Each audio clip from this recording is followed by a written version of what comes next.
France के हाउते-वेने इलाके में भी हाथियों के लिए पहला रिटायरमेंट होम खोला गया है।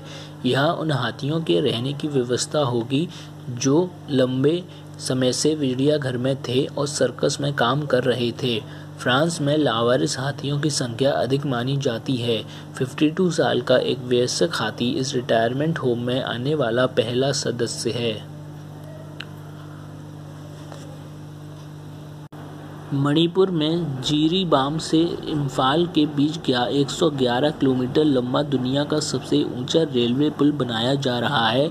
यह पुल यूरोप के मोंटेनेग्रो में 139 मीटर माला रेज़ेका वायडक्ट के मौजूदा रिकॉर्ड को तोड़ते हुए 141 मीटर 34 मंजिला इमारत के बराबर की ऊंचाई पर बनाया जा रहा है। गाय के गोबर से प्राकृतिक पेंट बनाया गया है। खादी इंडिया का दावा है कि यह paint anti bacterial, eco friendly और एंटी फंगल है। यह प्राकृतिक पेंट पूरी तरह गंधहीन है और इसमें आम डिस्टेपर या पेंट की तरह विषैले पदार्थ भी नहीं है। इसमें ढेर सारे एंटीवायरल गुण भी हैं। केरल के अट्टापदी तालुक के रहने वाली आदिवासी समुदाय की युवती अनु प्रसोभिनी ने सामाजिक बाधाओं को पीछे छोड़ते हुए Miss Kerala fitness and fashion 2021 pageant में शिरकत की। वह ऐसा करने वाली राज्य की पहली आदिवासी महिला बन गई। 4 साल बाद आयोजित व्यापार नीति फोरम में हुए समझौते के तहत भारत से आम, अनार और अंगूर को अब अमेरिकी बाजारों में निर्बाध रूप से भेजा जा सकेगा। पद्म पुरस्कार पाने वाली शख्सियतों में से एक कर्नाटक के हरे काला हंसबा भी रहे। वह मंगलुरु में संतरे बेचने का काम करते हैं। उनको पद्मश्री सम्मान ग्रामीण शिक्षा में क्रांति लाने के लिए दिया गया। बंद हो गए अंधेरे के कपाट। नागालैंड का शेन्यू गांव भारत म्यांमार सीमा पर स्थित है।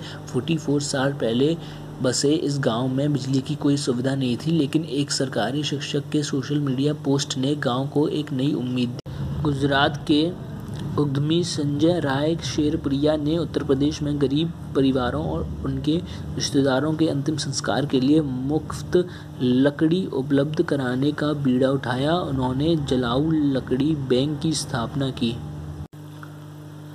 खोया कुछ नहीं, पाया तो बहुत। गुजरात के मशहूर शासन गिर में एक भी पेड़ को नुकसान पहुंचाए बिना किसान धनजी भाई पटेल ने एक ऐसा रिसोर्ट बनाया है जहां उनके परिवार वाले खुद मेहमानों को ऑर्गेनिक भोजन बनाकर खिलाते हैं। आमंत्रण के बाद आशियाना। गुजरात के भावनगर जिले के शिवा भाई रावजी भाई गोहिल ने अपने बच्चों की शादी के लिए एक अनोखा निमंत्रण कार्ड तैयार किया जो उपयोग के बाद पक्षियों के घोंसले में बदल जाता है। कूड़े पर सोचते दिल्ली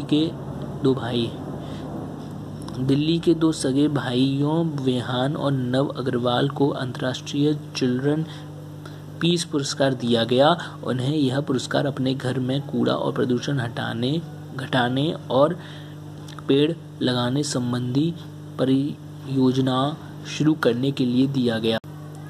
गुजरात में वडोदरा के दृष्टिहीन संजीव गोहिल ने लगभग 17,346 फुट के माउंट फ्रेंडशिप की चढ़ाई पूरी कर साबित कर दिया कि कोशिश करने वालों की कभी हार नहीं होती। यह शिखर हिमालय की पीर पंजाल श्रृंखला में स्थित है।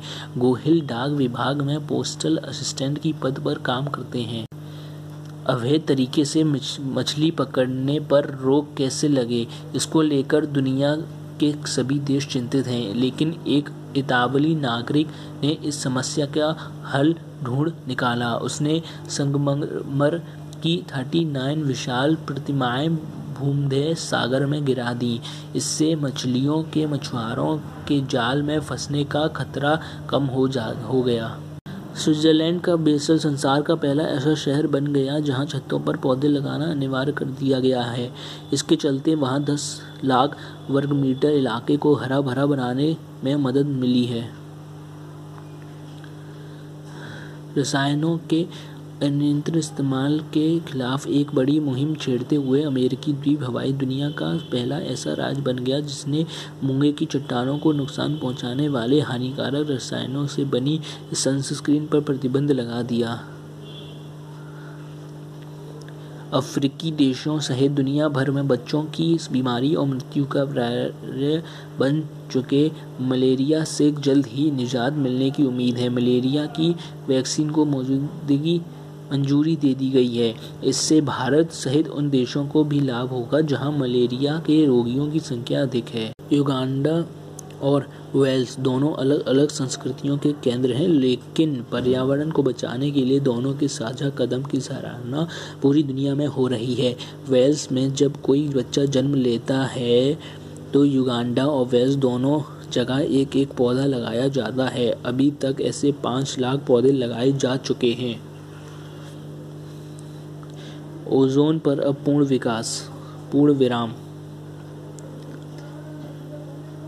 एक खोज से पता चला है कि पृथ्वी की ओजोन परत वापस अपनी पूर्व अवस्था में आ रही है। उम्मीद जताई जा रही है कि यह 2050 तक पूरी तरह से सामान्य हो जाएगी। संपूर्ण मानव जाति के लिए यह बहुत बड़ी कामयाबी है।